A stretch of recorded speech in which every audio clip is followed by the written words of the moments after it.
Hello friends, जय Hind. Welcome to अपना channel JNV study.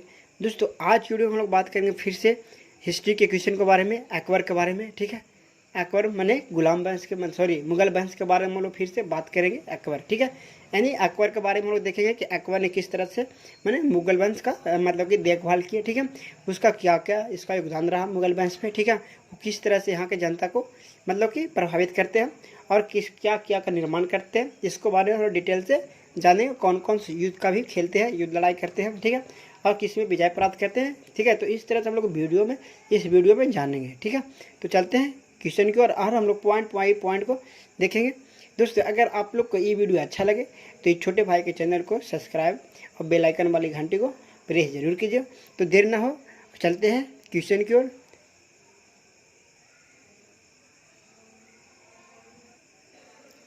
तो देखिए, क्वेश्चन के हम पॉइंट बाई पॉइंट हम लोग देखेंगे अकबर के शासनकाल। ठीक है, कि मुगल पे मैंने किस तरह से अकबर का योगदान रहा था।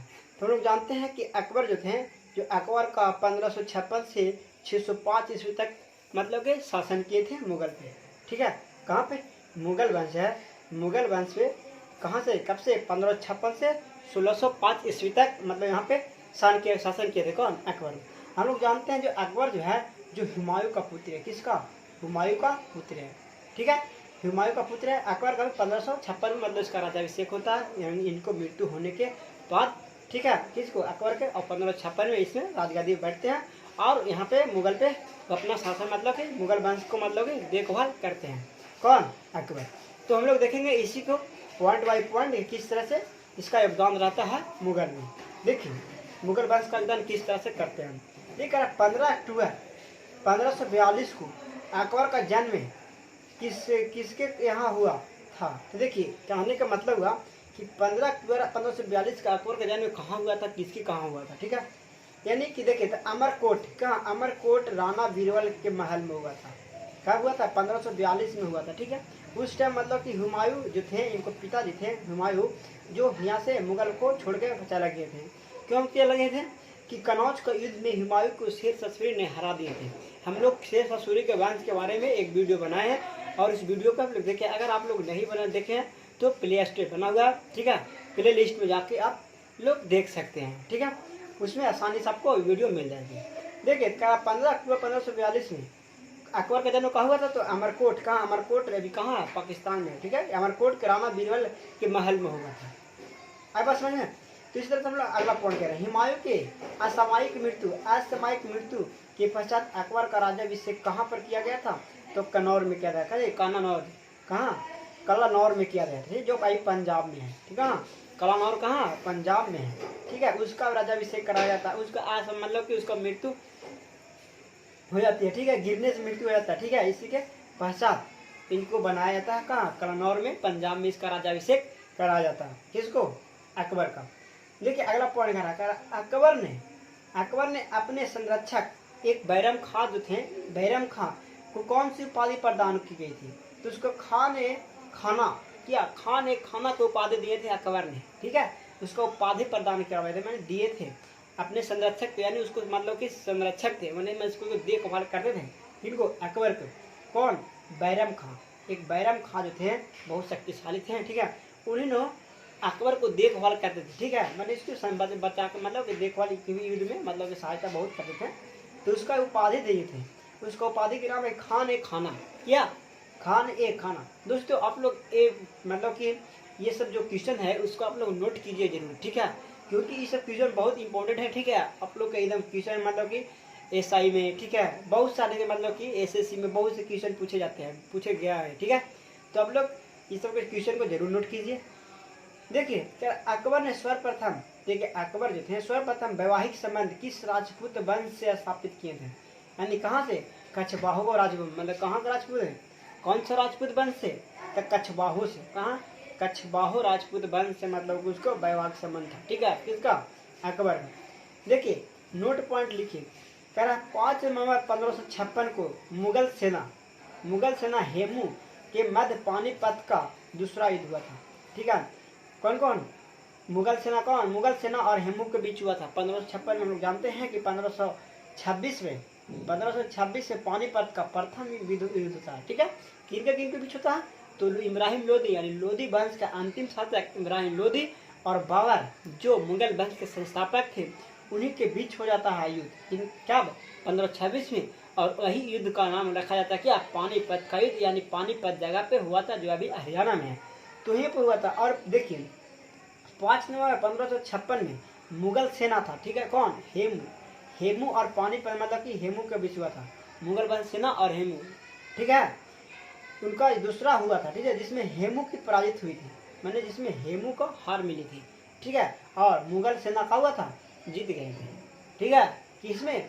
पानीपत की द्वितीय युद्ध कब हुआ था? 1556 में हुआ था। उस टाइम मुगल पे कौन वंश का है, मतलब कौन से शासक कर रहे थे? तो अकबर शासक थे। इसी तरह से अगला पॉइंट दिखेंगे, कह रहा है किस सूफी संत के दर्शन हेतु अकबर उसके दरबार अजमेर जाया करते थे? तो देखिए ख्वाजा मोहम्मदुद्दीन चिश्ती, ख्वाजा मुहिउद्दीन चिश्ती, ठीक है, वही सूफी संत के दर्शन के हेतु अकबर दरबार मतलब अजमेर जाया करते थे। कहाँ? अजमेर जाया करते थे। कौन? अकबर। देखिए इसी तरह अगला पॉइंट देखेंगे, अकबर के शासनकाल में, किसके शासनकाल में? अकबर के शासनकाल में प्रचलित भू राजस्व व्यवस्था यानी भूमि के बारे में है, ठीक है, ये व्यवस्था जो है भूमि के बारे में चलाया गया था, यानी भू राजस्व व्यवस्था की एक प्रसिद्ध नीति आईन ए 10 साला एक नीति था। क्या नीति करने की नीति जो किस में लगाया था? व्यवस्था था भूमि की व्यवस्था में करने के लिए नीति था, ठीक है।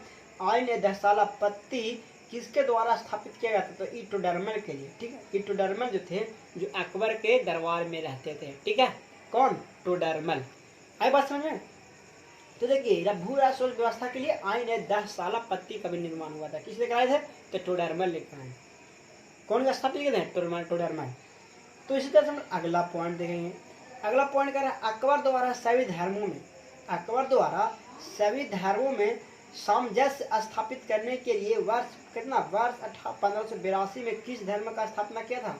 मैंने सामंजस्य स्थापित करने के लिए दीन इलाही धर्म, यानी दीन इलाही धर्म का स्थापना किसने किया? तो अकबर ने की। कब किए?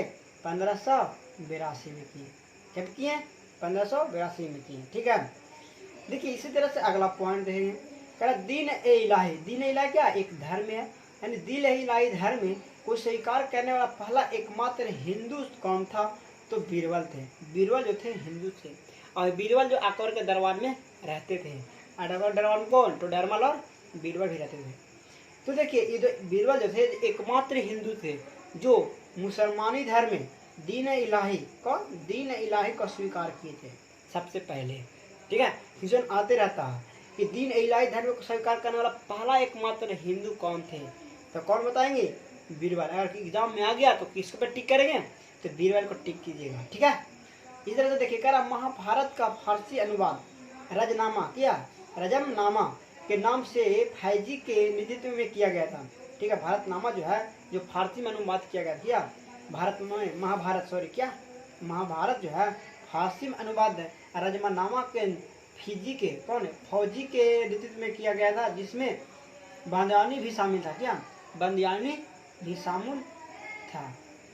देखिए अगला पॉइंट कह रहा वर्ष 1578 में क्या हो? वर्ष 1578 में अकबर द्वारा इबादत खाने की स्थापना किया गया। तो कहाँ किया गया था? किस स्थान पर की गई थी? तो फतेहपुर सीकरी में किया गया था। मैंने इबादत खाने का 1578 कब? 1578 में किया गया था। ये कहाँ पे है? मतलब फतेहपुर सीकरी में है, ठीक है। देखिए हम लोग देखेंगे कि अकबर का विजय, हम लोग देखेंगे क्या कि अकबर का विजय देखेंगे हम लोग कि अकबर का विजय मतलब कि कब कब हुआ था, ठीक है। देखिए कौन कौन से युद्ध में अकबर को विजय प्राप्त हुई थी। देखिए कह रहा अकबर का विजय हम लोग देखते हैं। कह रहा गोडवाना विजय, या गुड़वाना, एक है गोडवाना विजय हुआ था 1564 में। 1564 में भी विजय हुए थे। कौन? गोडवाना। चित्तौड़ में भी युद्ध हुआ, उसमें जीते 1568 में, यानी 64 में जीता, 68 में जीता। और कलिंजर का युद्ध हुआ, कलिंजर का युद्ध 1570 में हुआ, उसमें भी विजय प्राप्त किए। कौन? अकबर प्राप्त किए, ठीक है। कह रहा आमेर से संधि हुआ था 1562 में, उसमें भी विजय प्राप्त किए थे, संधि में प्राप्त किए थे। मड़वाड़ विजय मैंने मड़वाड़ युद्ध हुआ, ठीक है, मारवाड़। तो देखिए मारवाड़ में भी मतलब इसको 1570 में हुआ, ये भी जीत प्राप्त किया। हल्दी घाटी 1576 में, हल्दी घाटी युद्ध बहुत से एग्जाम में क्वेश्चन पूछाते हैं। तो हल्दी घाटी युद्ध में भी अकबर की विजय हुई थी। ये क्या हुई थी? 1576 में हुआ हल्दी घाटी युद्ध। देखिए असीरगढ़ का युद्ध 1601 में हुआ, उसमें भी विजय प्राप्त किए कौन? अकबर ने। तो देखिए ये जो युद्ध था गोडवाना, चित्तौड़, कलिंजा, रामेर, मारवाड़, हल्दी घाटी, असीरगढ़, तो इसको जितना भी जो था उसका में विजय प्राप्त किए थे। ठीक है, यानी 64, 68, 70, 62 इस तरह से मतलब युद्ध हुआ। ठीक है, आप लोग इसको याद कर लीजिएगा अच्छा से। यानी अकबर का कौन कौन सी युद्ध अकबर ने किए और उसमें कितने विजय प्राप्त किए, तो उसको बारे में हम डिटेल से बता दिए। ये सब जो युद्ध हुआ, ठीक है, इसमें सब प्राप्त किए थे कौन? विजय प्राप्त किए थे। किसने किए थे? तो अकबर ने किए थे। हम लोग अब देखेंगे अकबर के समकालीन शासक, मैंने अकबर के समकालीन मैंने अकबर के समय जो अकबर भारत पे थे उस टाइम माने भारत में कौन कौन आए थे, तो उसको बारे में हम लोग देखें। अकबर के समकालीन शासक के अकबर के समय मतलब कि कौन कौन से देश से कौन शासक यहाँ पे कार्यकाल किए थे। देखिए अकबर के समकालीन शासक के बारे में हम देखेंगे। एक देश है इंग्लैंड का है तो महारानी एलिजाबेथ। ठीक है, आप लोग जब मॉडर्न हिस्ट्री पढ़िए था तो उसमें महारानी एलिजाबेथ के बारे में पढ़ सकते हैं। ठीक है, तो इंग्लैंड के थे, कहाँ थे? इंग्लैंड के थे महारानी एलिजाबेथ। उसका कार्यकाल था 1558 से 1603 तक। क्या 1558 से 1603 तक था। इसी के अंदर मैंने 5 तक 1603 तक हुआ है ये काम। तो इन्होंने 1605 तक शासन करे थे कौन? उसके बाद आए फ्रांस। कौन आए? फ्रांस से आए। फ्रांस से आए सम्राट हेनरी फोर्थ। कौन?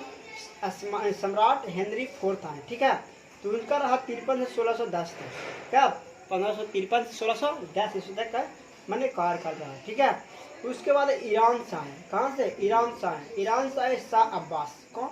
शाह अब्बास। उस टाइम मतलब जो आए थे शासक यहाँ पे, तो शासक आए थे तो मतलब कि मुगल पे कौन शासन कर रहे थे? मुगल वंश पे अकबर, तो उसी के समकालीन में आए थे। तो उसको रहा था 1558 से 1629 तक। 58 से 29 तक कौन? शाह अब्बास। उसके बाद है रूस से आए जरवाइन बेसिन-एविच। का जरवाइन बेसिन-एविच। ठीक है, उसका रहा था 1530 से 1584 तक। ठीक है, इसका समय। अब हम लोग देखेंगे अकबर के बारे में पॉइंट बाई पॉइंट से।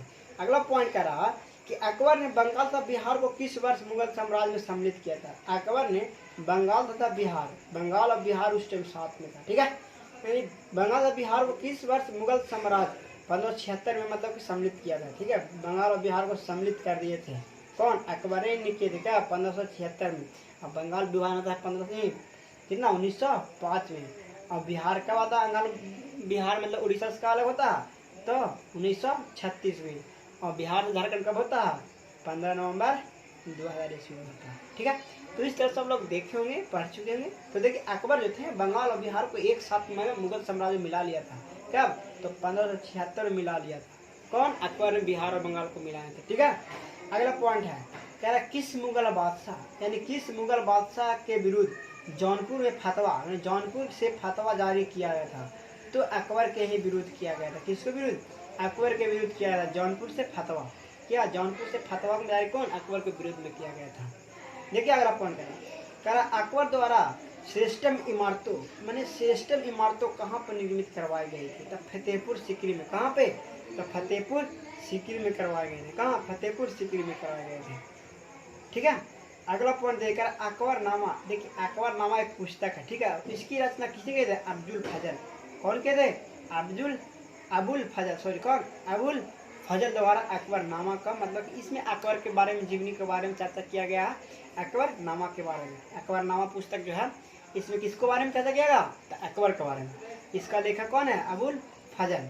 ठीक है, अगला पॉइंट करा किस जैन संत को अकबर द्वारा जगत गुरु को उपाधि दी गई थी? मैंने अकबर किस जैन संत को जगत गुरु उपाधि दी? आचार्य हरि विजय सूरी। या किसको? आचार्य हरि विजय सूरी को ही जगत गुरु की उपाधि दिए थे। ठीक है, कौन दिए थे? कैसे थे? तो जैन संत थे। ठीक है, इन्हें अकबर ने दिए थे। ठीक है, देखिए इस बार अगला पॉइंट करा अकबर द्वारा फतेहपुर सीकरी। अकबर द्वारा फतेहपुर सीकरी में बुलंद दरवाजा का निर्माण किस विजय के उपलक्ष्य में करवाया था? तो गुजरात विजय प्राप्त हुआ था उनका। अकबर को एक युद्ध हुआ था, उस युद्ध के दौरान मैंने गुजरात में युद्ध हुआ था। तो गुजरात विजय के दौरान फतेहपुर सीकरी में बुलंद दरवाजा का निर्माण किया था। कहाँ बुलंद दरवाजा? तब फतेहपुर सिक्किम है उसी में मतलब किसका निर्माण कराया गया था इसी युद्ध के पश्चात जीतने के बाद। अगला पॉइंट क्या है कि अमेरिका की खोज का उल्लेख किस मध्यकालीन भारतीय लेखक ने किया है? तो अब्दुल फजल भी थे जो अमेरिका खोज के थे। यानी कहने मतलब क्या हुआ कि अमेरिका खोज जो थे जो किस मध्यकालीन भारतीय, जो हम लोग पढ़ रहे हैं मध्यकालीन पढ़ रहे हैं, ठीक है। तो मध्यकालीन कौन से किए थे, कौन लिखा? अब्दुल फजल नहीं किए थे, ठीक है, अब्दुल फजल। देखिए हम लोग देखें अकबर के महत्वपूर्ण कार्यकाल देखें किसको, अकबर का महत्वपूर्ण कार्यकाल है किस तरह से, मतलब मुगल वंश में मतलब उसका कार्यकाल रहा है, कार्य क्या क्या किए थे। देखिए उन्होंने दास प्रथा का अंत किए थे 1562 में, क्या 1562 में दास प्रथा का भी अंत किए थे। दास प्रथा का अंत कब किए? 1562 ईस्वी में किए। अकबर को हरमदर की मुक्ति भी किया था जी, हरमदर, क्या हरमदर की मुक्ति मिला था 1562 में, क्या मिला था? 1562 में मिला था किसको? अकबर को। देखिए उसके बाद करा तीर्थ यात्रा कर समाप्त, तीर्थ यात्रा कर समाप्त कब हुआ था इसका? 1563 ईस्वी में हुआ था, क्या 1563 में हुआ था। देखिए जजिया कर की समाप्ति भी किए थे, यानी जजिया कर की समाप्ति कौन किए थे? यानी इसको गयासुन तुगलक ने बना, तुगलक वंश के शासक जो थे उन्हें जजिया कर लगाए थे। तो अब ये जो थे हैं अकबर जो है जो जजिया कर को समाप्त करते हैं, तो कब करते हैं? तो 1564 में करते हैं, कब? 1564 ईस्वी में जजिया कर को भी समाप्त कर लेते हैं, कौन? अकबर। अब देखिए अगला करा राजधानी आगरा से फतेहपुर सीकरी का स्थानांतरण भी करते हैं 1571 में, यानी 1571 में वो जो आगरा राजधानी रहता है जो उसको फतेहपुर सीकरी में स्थानांतरित करता है, कौन? अकबर कर देते हैं, कहाँ के? मुगल वंश के। उसके बाद अगला है करा इबादत खाने का स्थापना भी करा था, इबादत खाने का स्थापना किए थे 1575 में, क्या 1575 में इबादत खाने की भी स्थापना किए थे किसने? तो सब बाकी अकबर जितना है सब अकबर ही का महत्वपूर्ण कार्यकाल है, ठीक है, कार्य है। तो देखिए करा इबादत खाने में सभी धर्मों का प्रवेश भी मना लिए थे, ठीक है। ये जो कब किए थे? 1578 में माने कि इबादत खाने का मतलब मुसलमान नहीं, ठीक है, सिर्फ थे। तो उसमें पहले यानी मुसलमान नहीं को था, ठीक है। अब लेकिन 1578 जब हुआ यानी 3 साल के बाद सभी धर्मों को मतलब प्रवेश जाने आने का कोई रोक टोक नहीं लगा था, सब धर्म जा सकते हैं उसमें। आगे करा मजहर की घोषणा, मजहर की घोषणा भी इसी ने किए थे। मजहर की घोषणा कब हुआ था? तब 1579 में हुआ था, 1579 में मजहर की घोषणा की थी। आगे है करा दीन इलाही की स्थापना, क्या दीन इलाही की स्थापना कब किया था? 1582 ईस्वी में किए थे, क्या 1582 ईस्वी में किए थे। अब देखिए आगे कह रहा है कि इलाही सवेत की शुरुआत, क्या इलाही सवेत की शुरुआत कब हुआ था? 1583 में हुआ था, 1583 में इलाही सवेद संबत इलाही संबत की शुरुआत है 1583 में। करा राजधानी लाहौर स्थापित कब किए थे? 1585 में। देखिए अब लाहौर बनाता है राजधानी, ठीक है, पहले फतेहपुर सीकरी उसके बाद कहाँ? लाहौर बना लेता है, कौन? मुगल वंश के अकबर। देखिए अकबर के नवरत्नों में से एक तानसेन थे, नवरत्न मतलब कि 9 रत्न, ठीक है। एक पॉइंट है उसको नोट कर लीजिए कि अकबर के नवरत्नों, क्या अकबर के नवरत्नों में से तानसेन एक महान संगीतार्थ गुरु हरिदास के शिष्य थे। तानसेन जो है किसके? महान मतलब कि संगीतार्थ गुरु हरिदास के थे, ठीक है। तो हम लोग इस तरह से पॉइंट बाई पॉइंट हम लोग देखें अकबर के शासन के बारे में कि अकबर ने किस तरह से मतलब यहाँ पे शासन किए। दोस्तों अगर आप लोग को ये वीडियो अच्छा लगे तो छोटे भाई जी के चैनल को सब्सक्राइब जरूर कीजिए, अब बगल वाले बेल आइकन को प्रेस जरूर, क्योंकि ऐसे वीडियो अगर अपलोड किए जाए तो सबसे पहले ये वीडियो आपके पास पहुँचे, ठीक है। तो आप लोग ये छोटे भाई के चैनल को सपोर्ट जरूर कीजिए। थैंक्स।